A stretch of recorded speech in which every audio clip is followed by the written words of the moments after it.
और उसकी पिटाई कर दी। धर्मा, धर्म के प्रति रुचि।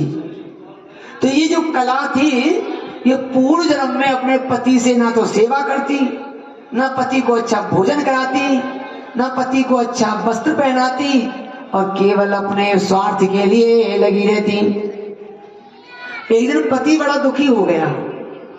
पति कहने लगा ऐसी पत्नी से तो बढ़िया है कोई दूसरी शादी कर लें, इसको छोड़ देना चाहिए। और पति ने उस कला को तो छोड़ दिया और दूसरी पत्नी लाने की इच्छा प्रकट की।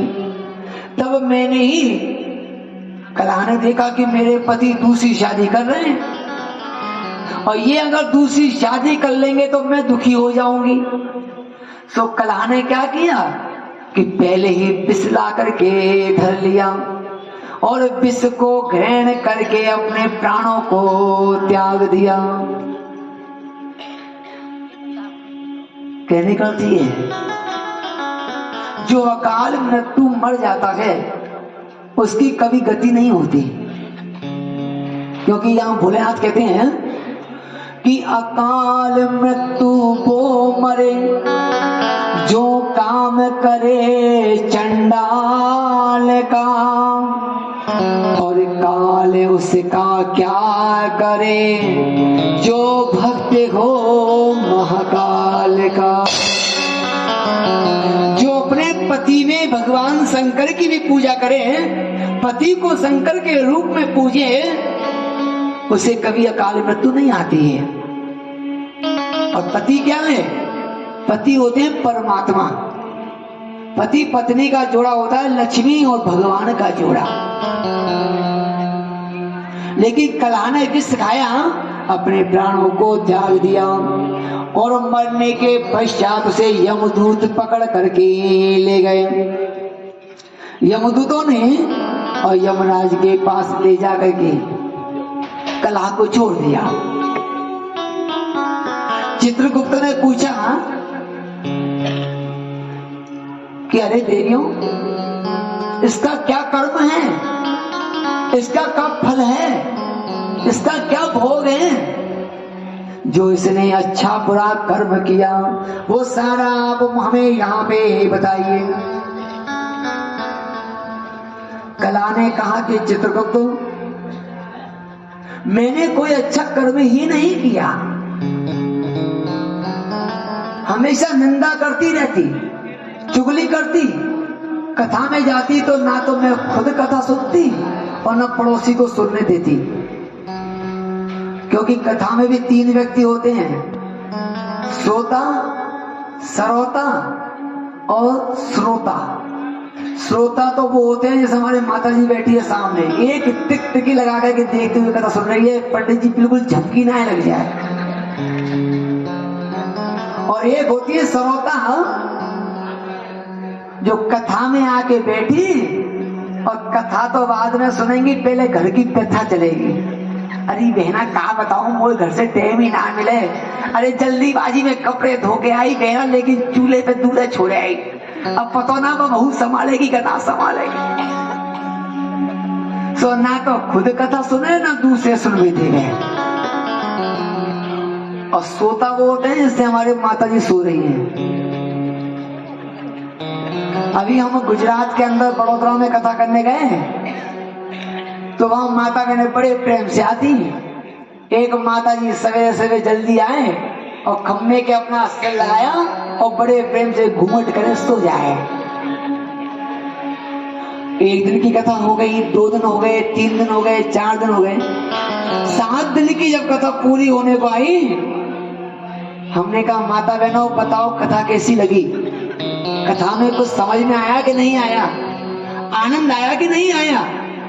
और वही माता जी पीछे से खड़ी हुई कि हाँ पंडित जी मैं बताऊं। हाँ बताइए।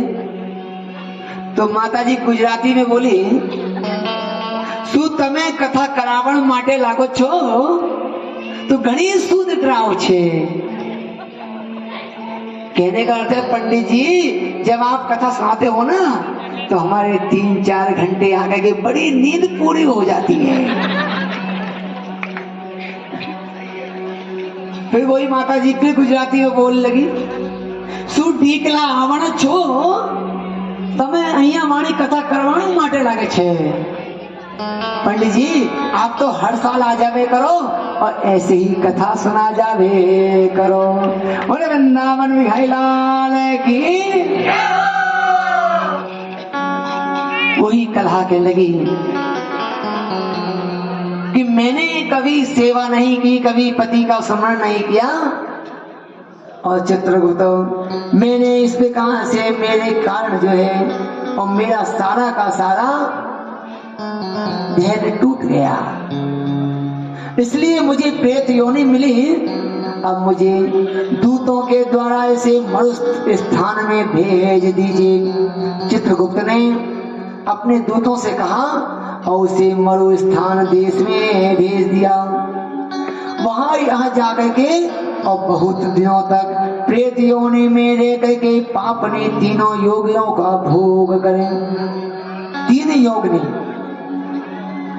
ऐसी नारी को स्वर्ग में भी गति नहीं होती है, वैकुंठ में भी जगह नहीं होती है और धरती पे भी जगह नहीं होती है। जो नारी कहते हैं कि नारी वही जो पति सेवा करे, पुत्र वही पिता के कहे को, सुख संपत में मित्र अनेको, मित्र वही विपत्ति पड़े को। ऐसी नारी को तो वहां भी जगह नहीं मिलती है और वो यहाँ पृथ्वी पे आकर के और राक्षसी के रूप में आकर के और जगह जगह और नीचे अवस्था में आकर के भटकती रहती है, उसकी गति नहीं होगी। इसलिए नित्य दुखी होकर के और मैं प्रेत योनि में हूँ, भूख और प्यास से अति पीड़ित होकर के एक वैश्य के शरीर में प्रवेश करने में कृष्णा और पेणी नदी के संगम पर आ पहुंची। मैं राक्षसी तो बन गई, लेकिन अब मेरी गति नहीं हुई तो मैंने एक वैश्य को पकड़ लिया और वैश्य के शरीर में घुस गई और आज मैं यहाँ आकर के पड़ी हूँ। अब मेरी मुक्ति कैसे हो? तो मुक्ति करने के लिए वही ब्राह्मण कहने लगे कि देवी अब तुम्हें शिव पुराण की कथा सुननी चाहिए। देखिए मुक्ति करने की 2 ही कथा है, या तो श्रीमद् भागवत और या शिव पुराण। जिस घर में शिव पुराण की कथा हो गई उस घर की 7 पीढ़ी आगे की और 7 पीढ़ी पीछे की जो भी प्रेत योनि में पड़ा है उसकी मुक्ति हो जाती है। इसलिए देवी अब तुम्हारे लिए मैं शिव पुराण की कथा सुनाता हूँ। और यहाँ ब्राह्मण देव ने उस राक्षसी के लिए कलह के लिए शिव पुराण की सारी कथाओं को बखान करने लगे और यहाँ से ये संपूर्ण श्रीमद् शिव पुराण की कथा उस कलह नाम की स्त्री के लिए सुनाया गया। सूजी माई कह रहे हैं कि आगे चल करके शिव गणों के द्वारा भोलेनाथ के द्वारा उस कला की मुक्ति हो गई। कहने करते हैं कि मुक्ति का कोई तो यता